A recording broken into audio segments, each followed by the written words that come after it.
if you're watching this video, two things are for certain. Number one, at some point we've both been alive, and number two, at some point we will both die.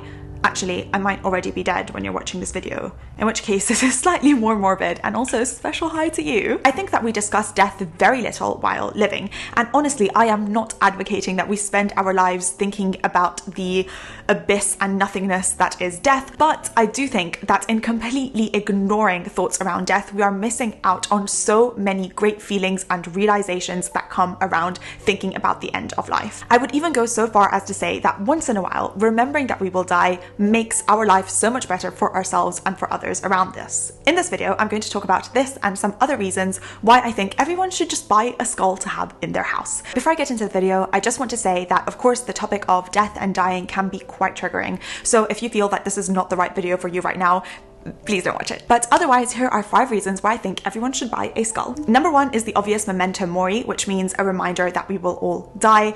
I've had experiences in my life where I thought my life was going to end either because of medical reasons or because of near-death experiences in accidents. And if you've ever gone through something like this, I bet that you can also remember that feeling that you get after of, oh my God, life is so precious, it's so beautiful, I can't believe that I was so stressed and wound up 2 days ago, this is just incredible.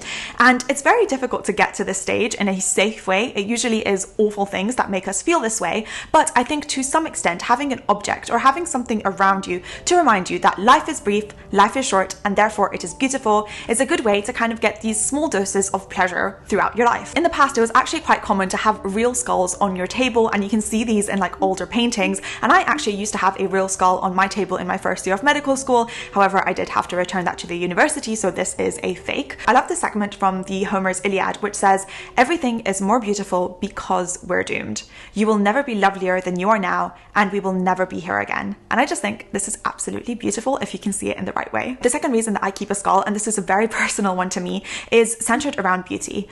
Being someone who has struggled immensely with self-image throughout my whole life, when I was younger, I used to very often think of skulls in general as a mental exercise that I would do to strip away the superficiality that people tend to judge and that tends to be discussed and tends to be talked about so much. I've always tried to remind myself of what is underneath people, very much emotionally, but also very much physically too. And honestly, reminding myself that deep down, we are all skeleton and flesh just kind of makes us connect no matter what is on the outside. And I think because our face is such an important part of what we represent to the body, very often I used to imagine skulls as the thing that is underneath everyone, and in trying to not judge people for who they are and what they look like, I very often imagined skulls. So even now as an adult, I remember the ways that I used to kind of cope with my issues when I was younger, and they were centered around having a skull. So I think that the skull now even grounds me to this, and I very, very often think in this weird way of underneath, we are all the same, and it really helps me, I think, connect with people, judge people less, and just be happier for the way that I am and the way that I look.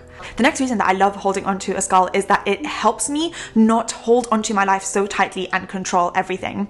I think that especially in the Western world, you are very privileged if you have insight into the end of life. And as a medical student, I have had this privilege to see older people as they die. And because this is so isolated, I think, from everyday life, we have very limited access and knowledge about what happens to us. And it's such a huge contrast with how we are living right now. So, for example, I am the kind of person who really tries to control things around me very often. I like things to be organized and put perfectly together, and I want to achieve the things that I want to achieve and be perceived the way that I want to be perceived and do so much things, and I'm so controlling and uptight about things very, very often. However, looking at people at the end stage of their life reminds me that there will be a time where I will not be able to control my bowels. There will be a time where I will be unable to control the way that I look. My hair will be completely out of my control, as will be my skin and my image, and even sometimes the thoughts I have or the things that I say. And so knowing that this is completely inevitable, given that I live long enough, it kind of reminds me to appreciate the moment a lot more. So a skull reminds me of death. It also reminds me of the end of life, and it reminds me to stop having so much control, but enjoy the journey, because we're all ending up at the same destination. The next thing that a skull really helps me do is lean into my discomfort a lot more.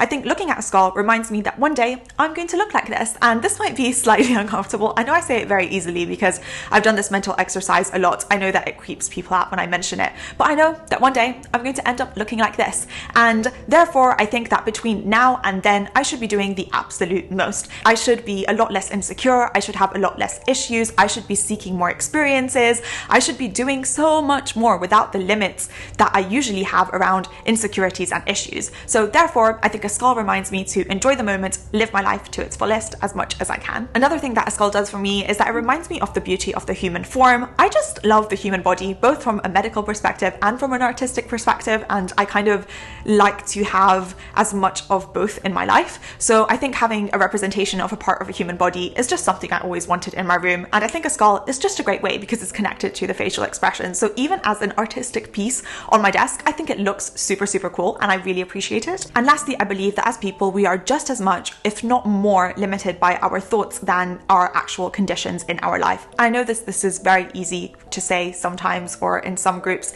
but I do genuinely think that just changing our perspective and appreciating things can help make our experiences in life just that much better than whatever they are now. So I think reminder of death makes me realize that life is short, enjoy the moment, say something, be nice, be kind, move on from things, seek new experiences is just the mindset that a skull reminds me to have. So yeah, if this sounded at all interesting, I have a video where I talk about how I stopped caring about what people think that you might be interested in. Otherwise, get a skull. It's really, really cool. And if you made it so far, thank you for watching. I hope you have a wonderful rest of your day and your life. And yeah, thank you so much for listening to me, and don't believe everything you think. Thanks. Bye.